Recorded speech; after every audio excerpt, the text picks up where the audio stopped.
So this is part 2 of my update or transition, actually, of my Alocasia Frydek variegated from soil to LECA and sphagnum moss. As I mentioned earlier, I saw a video earlier today where Sydney the plant guy took his Alocasia Frydek from soil, or I think it was a chunky mix, and put it into LECA and a sphagnum moss top. And when I tell you that this plant absolutely flourished, after it went through a little bit of growing pain, I'm telling you, it absolutely flourished. And it made me immediately think about my own plant and what I needed to do. And so we are absolutely going to do that. First things first, I've already soaked my LECA for about 6 hours, and so it is ready to go. I have my sphagnum moss here, and this is the long, I think it's the long form or long grain sphagnum moss, and it's dry. That's the other thing that he noted in his video, that when we put the sphagnum moss in, we will put it in dry and then wet it. And so the very next thing that I need to do is unpot and rinse the roots to get rid of all the soil off of the roots. So I'm going to do that, and I'll be right back. All right, here we go. I have rinsed all the soil off, as you can see, and it's looking really, really good. And to no one's surprise, there are 1, 2, 3, 4, 5, 6, 7, 8, 9 corms. I'm going to keep all of them attached except for one. This is my insurance policy, which I'm going to pot up in some sphagnum moss ASAP. But first things first, I'm going to set this to the side, and I'm going to get my container. So I have rinsed all the soil off. I've already washed and soaked my LECA, and I'm going to take my LECA up to about here. So I'm going to put that in.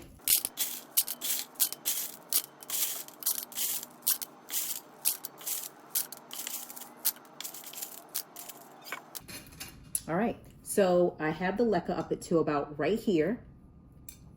So it is only going up about a quarter of the way of this glass container. The next thing that I'm going to do is I'm going to get my sphagnum moss, and I'm going to put the dry sphagnum moss inside the container. And I'm breaking it up a little bit as I'm putting it in there. So it's going to be a little bit more of a mess than what it would be if it was wet, because I would just be able to just put it in there. Okay. So I've gotten a good bit of sphagnum moss in, and now I am going to put, actually I think I should take some out, and then put the roots in. And I'm going to basically put the roots in, and then maybe put a little bit of sphagnum moss like in with the roots. And the way that it was explained in the video is that doing it this way allows the sphagnum moss to expand and then kind of hold the plant in place. So that is what I'm going to do. I'm pushing it down here, not packing it totally tight, but packing it down here. And I think I'm also going to stick this stake in here too, just to give it some support. But I'm going to wait and see how much support it actually needs after I wet it. The key thing with the corms is to make sure that the water that they don't just sit in water, which there's no risk of that, because the water is only ever going to be right here. And it's going to use wicking to keep the rest of the sphagnum moss wet. I'm also using a brown glass jar, one, to help decrease the algae buildup, and two, I learned from the video that the roots are underground, so they're not used to getting the level of light that the plant actually needs in order to be as variegated as it is. So I'm hoping that this brown will help to give the roots the home-like environment, or the under the soil environment that it is used to. All right, I'm going to put a little bit more, and then I think we're going to be done with adding the sphagnum moss, and it's going to be time to wet it. And I have a container of water here. And actually, I think I might have put a little bit too much, because the other part is you want to make sure that you don't cover the crown, which mine is completely covered. So I'm going to see if I can push the sphagnum moss down while I hold the plant up.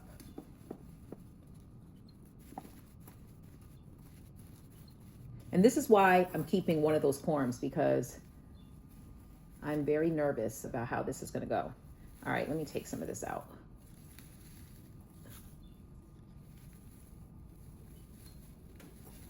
I'm gonna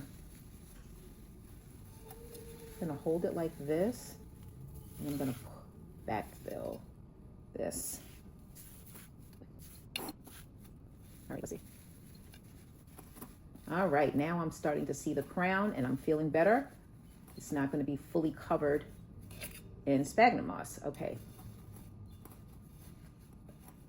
All right. Ooh, definitely it's going to need the stake, because you see how it just plopped right on over.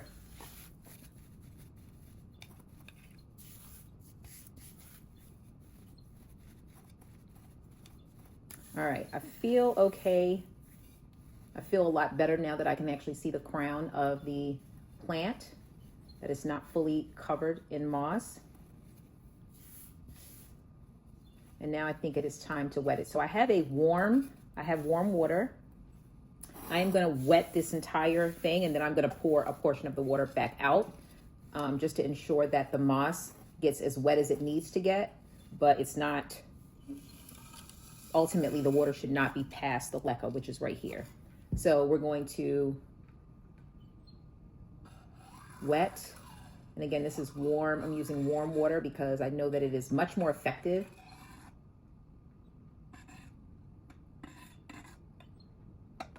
This is also going back in my greenhouse, by the way. I'm going to try to keep it in there for a couple of weeks.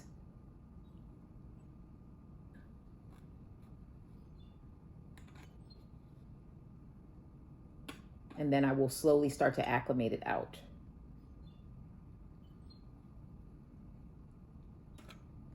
I am also going to use my stake because, again, as I mentioned, it definitely has more support now that it's wet, but I think the stake will be very helpful. So hopefully I don't do too much damage by pushing this stake down here. Okay, I think that's good, and I'm going to use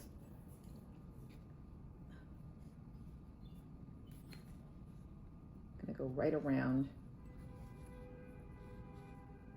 There we go.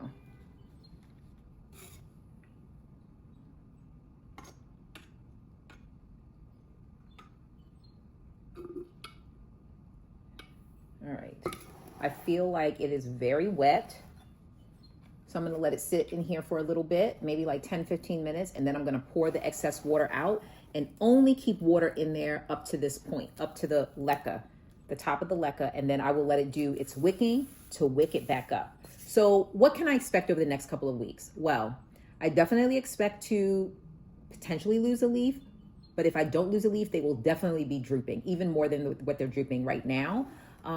But I think that after about 2 to 4 weeks or so, I should start to see, and probably won't be able to see through this glass, but I should start to see some more root development. And then once we see the root development, then I should start to see some more leaves start to push out.